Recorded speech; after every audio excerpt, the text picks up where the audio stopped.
करता हूं, स्वागत करता हूं।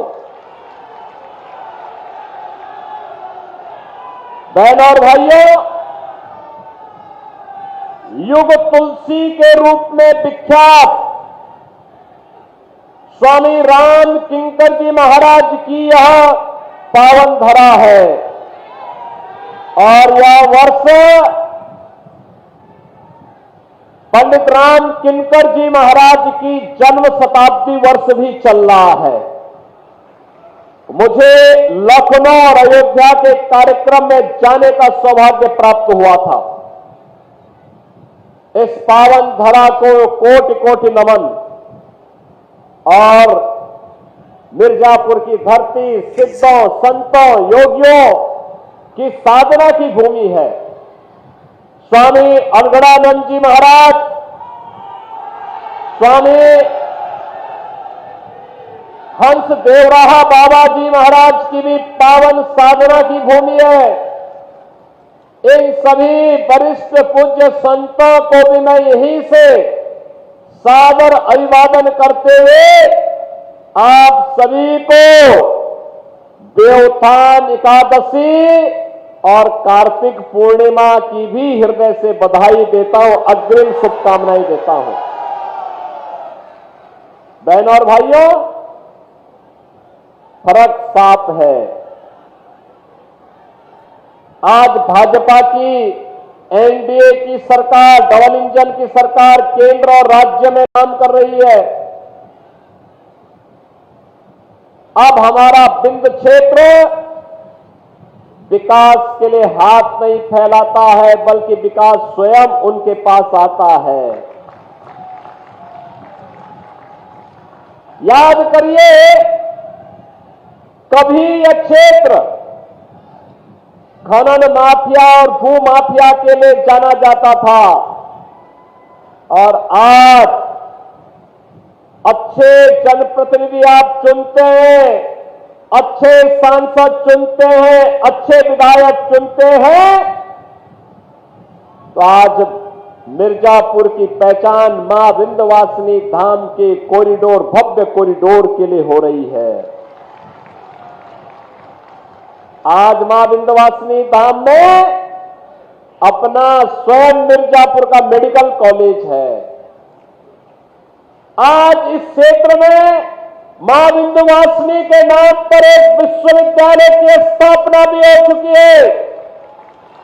और अब तो याद करिए, देश के यशस्वी प्रधानमंत्री आदरणीय श्री नरेंद्र मोदी जी ने इंटरनेशनल सोलर अलायंस के लिए फ्रांस के प्रधानमंत्री को लेकर के स्वयं यहां पर आए और यहां पर सोलर का सबसे बड़ा प्लांट का उद्घाटन उन्होंने स्वयं किया था।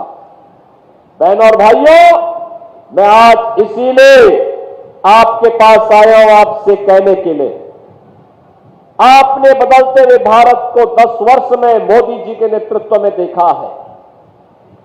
आपने पिछले 10 वर्ष के अंदर बदलते हुए मिर्जापुर क्षेत्र को देखा है, बिंद क्षेत्र को देखा है।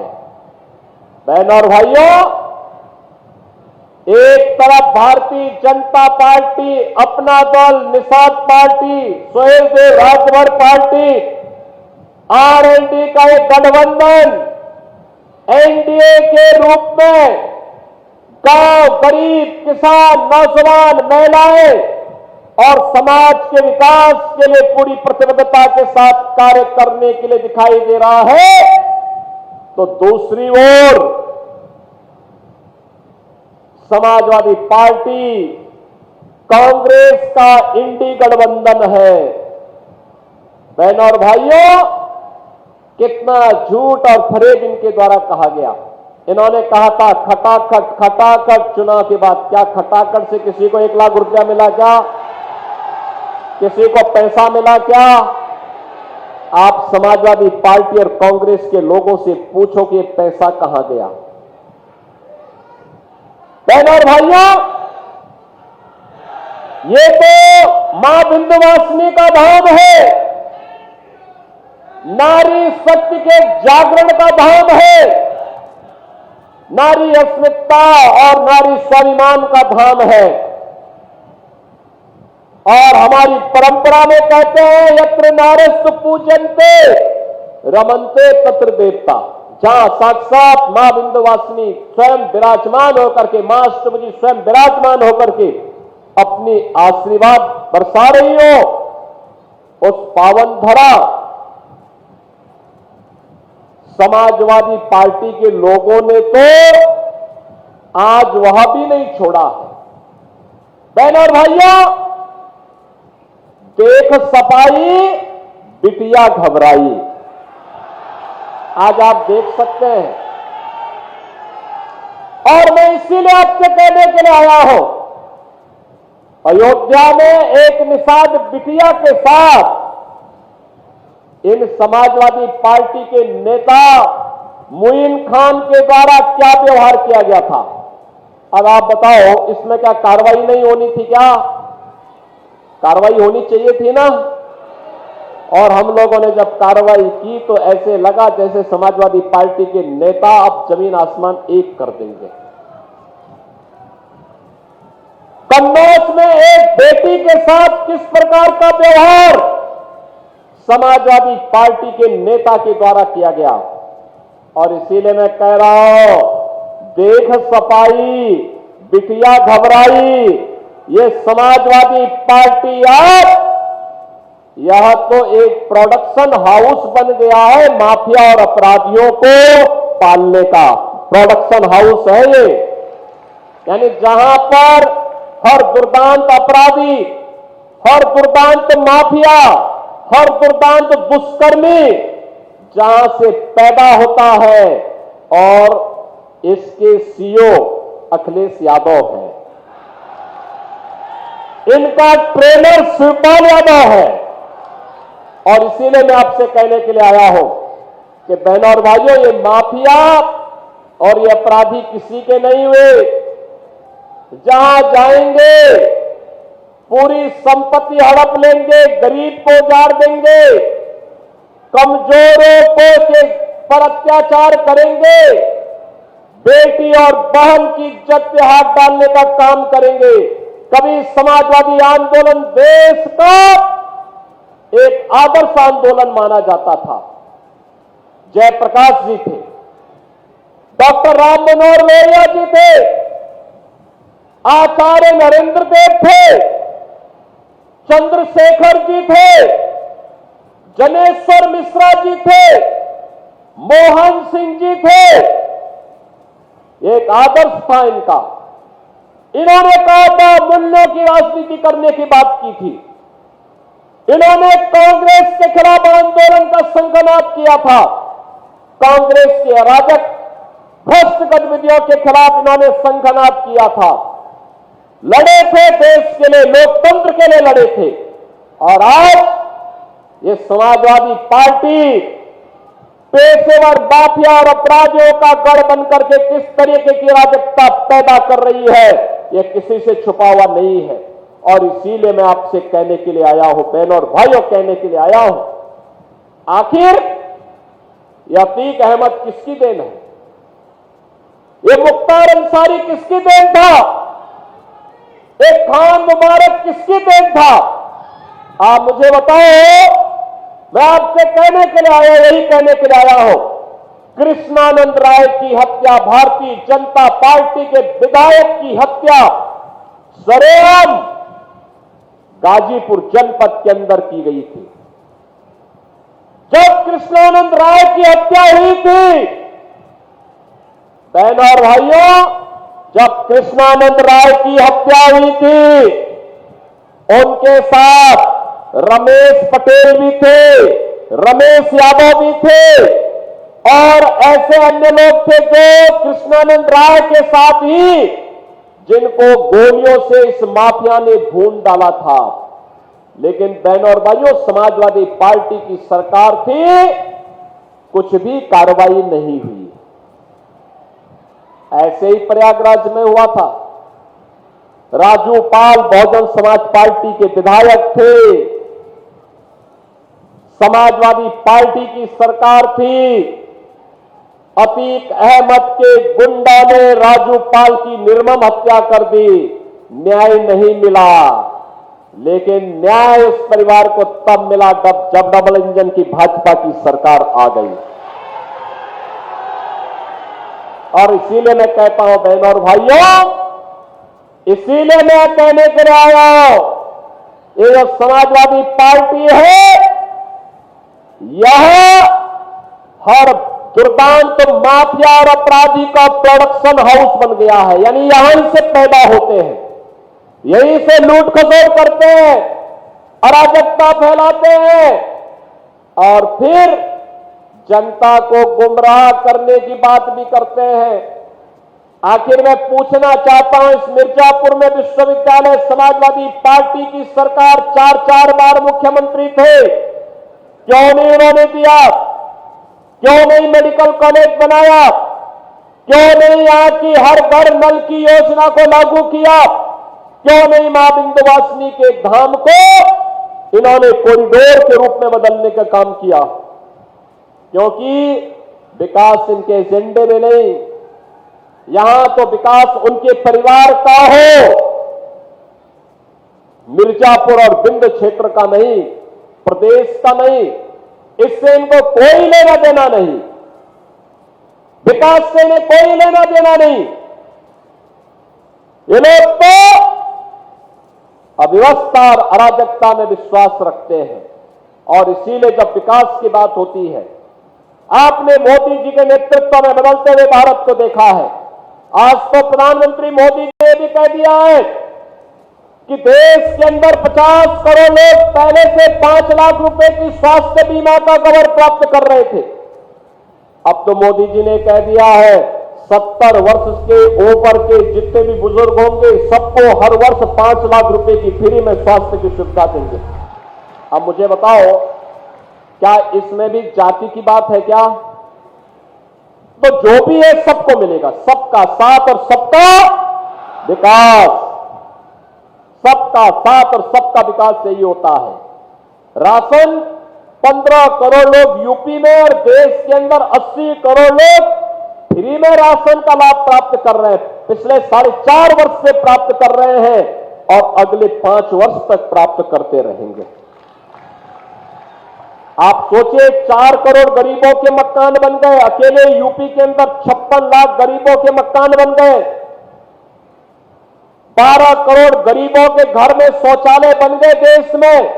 यूपी के अंदर 2 करोड़ 62 लाख घरों में एक शौचालय बन गया। बहनों और भाइयों, 10 करोड़ गरीबों के घर में उज्ज्वला योजना का कनेक्शन पहुंच गया।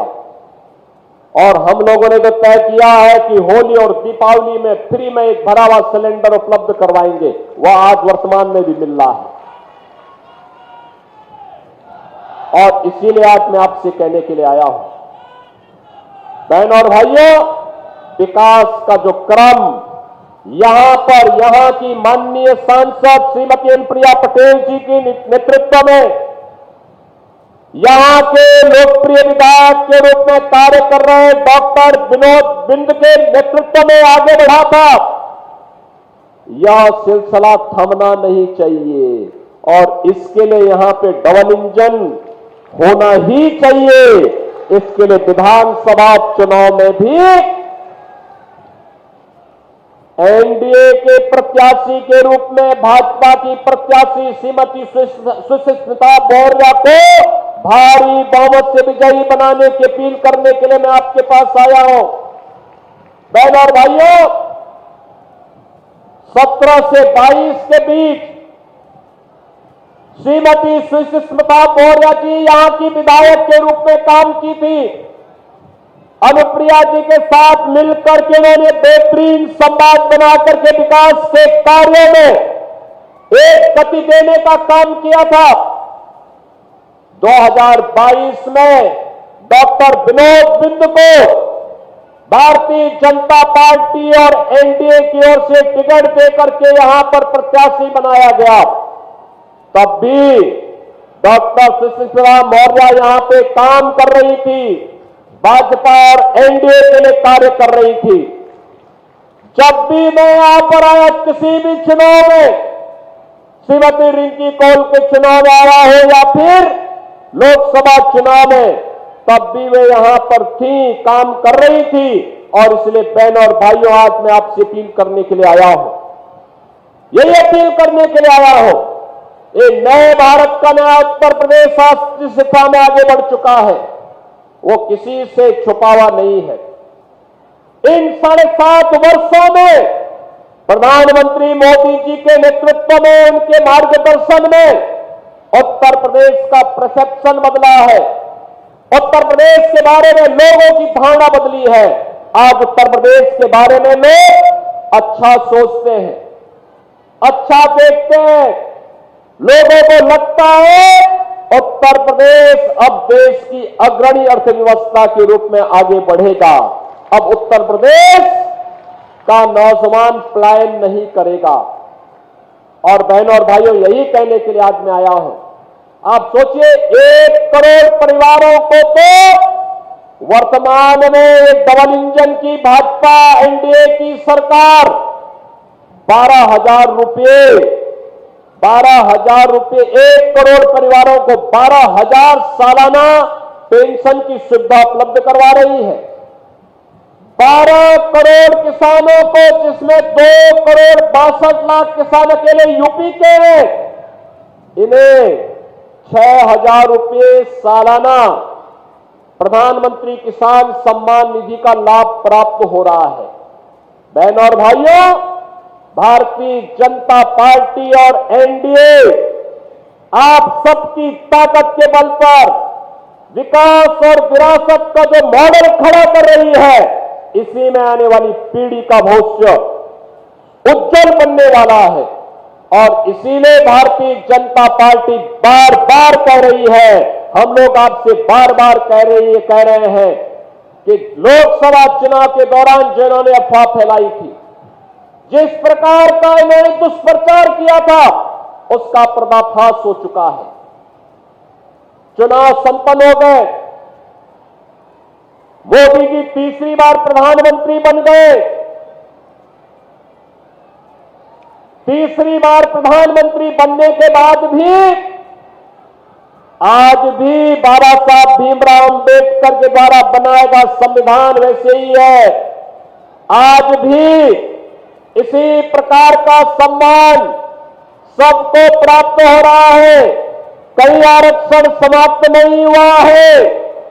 और बहनों और भाइयों, जिन्होंने झूठ बोला था कि लोकसभा चुनाव के बाद खटाखट 1 लाख रुपया खाते में आ जाएगा, वह भी नहीं आया है। यह भी आपने इनका एक और झूठ को बेनकाब कर दिया है। और इसीलिए हम कह रहे हैं, बटिए मत, बटना नहीं है, एकजुट होना है। देखो, हरियाणा ने निर्णय ले लिया है।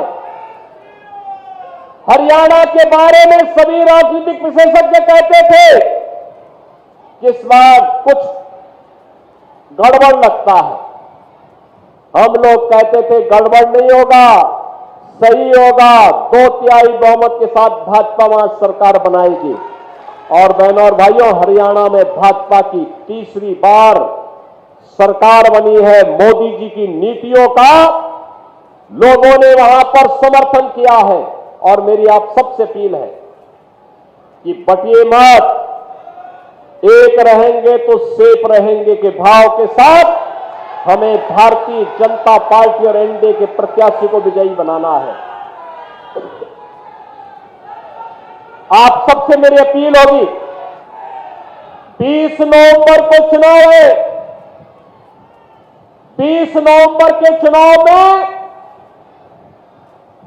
भारतीय जनता पार्टी, अपना दल, निषाद पार्टी, राजभर पार्टी के संयुक्त प्रत्याशी श्रीमती सुष्मिता मौर्य को कमल चुनाव चिन्ह पर भारी बहुमत से विजयी बना के भेजना है।